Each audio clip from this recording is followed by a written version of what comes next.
Hello guys, welcome back to knowledge कुजू officer. तो यहाँ पर मैं 6 मार्क्स के सोशल साइंस सामाजिक विज्ञान के जो क्वेश्चंस आते हैं रिपीटेड हैं और जो इम्पोर्टेंट हैं जो आपके पेपर में आ सकते हैं, ऐसे क्वेश्चंस मैं आपको यहाँ पे बताने वाला हूँ। पूरे दोनों हिंदी और इंग्लिश मीडियम दोनों में बताऊँगा ताकि किसी को दिक्कत ना हो। और अभी तक व्हाट्सएप ग्रुप पर ना जुड़े होंगे तो जुड़ जाना, क्योंकि वहाँ पर जुड़ोगे तो एंड टाइम में कोई क्वेश्चन अगर हमें पता चलते हैं तो हम वहाँ पर बता देते हैं आपको। तो सबसे पहला क्वेश्चन है यहाँ पे कि describe the function and power of the Indian parliament.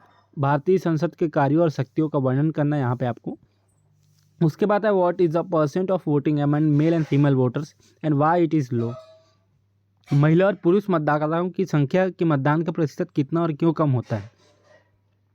मतदान प्रक्रिया के 6 बिंदु लिखकर उसको व्याख्या करना है। Right and briefly explain 6 point of voting process. और यहाँ पर फिर describe the power and duties of the supreme court. सर्वोच्च न्यायालय के शक्ति एवं कर्तव्यों का आपको वर्णन करना है, बताना है। और उसके बाद पूछा गया है India is a primarily a secular socialist and secular and democratic Republic, explain. तो यहाँ पर आपको भारत प्रमुखता पंथ निरपेक्ष समाजवादी धर्मनिरपेक्ष लोकतांत्रिक गणराज्य है, स्पष्ट कीजिए। उसके बाद है भारतीय संविधान की प्रमुख विशेषताएं बताना है भाई, write down the major feature of the Indian constitution. उसके बाद है violation of communication media and its impact, संसार माध्यम को उल्लंघन कर्तव्य और उसका प्रभाव बताइए। उसके बाद है नए युग की मीडिया के नाम से किसे जाना जाता है और क्यों, तर्क सहित उत्तर दीजिए।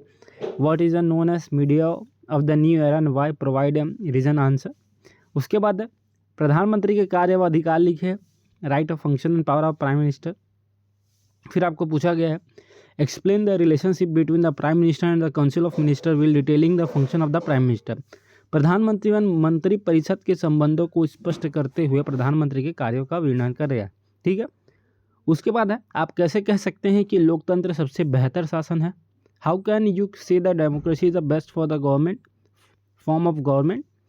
उसके बाद है मतदान व्यवहार को प्रभावित करने वाले तत्वों की सूची बनाइए। Make the detail list of the factor influencing voting behaviour, ठीक है।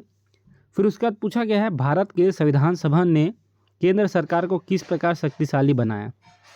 तो how did the constituent assembly of India make the central government powerful. स्थानीय निकाय में चुनाव का प्रतिशत क्यों बढ़ा हुआ है। What is the voter turnout higher in a local body election.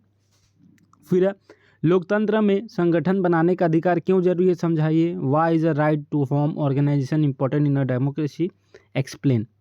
तो इस प्रकार मैंने जो 6 मार्क्स वाले क्वेश्चंस है तुमको बताने की पूरी कोशिश की है और ये क्वेश्चंस बिल्कुल से कर लेना, कहीं ना कहीं आपके लिए इंपॉर्टेंट हो सकते हैं। 5 मार्क्स 4 मार्क्स 3 मार्क्स जो भी क्वेश्चंस हैं मैं आपको जल्दी से डालता हूँ, ठीक है, ताकि आप अपनी तैयारी कर लेना। तो वीडियो में सिर्फ इतना ही, चलिए मैं चलता हूँ।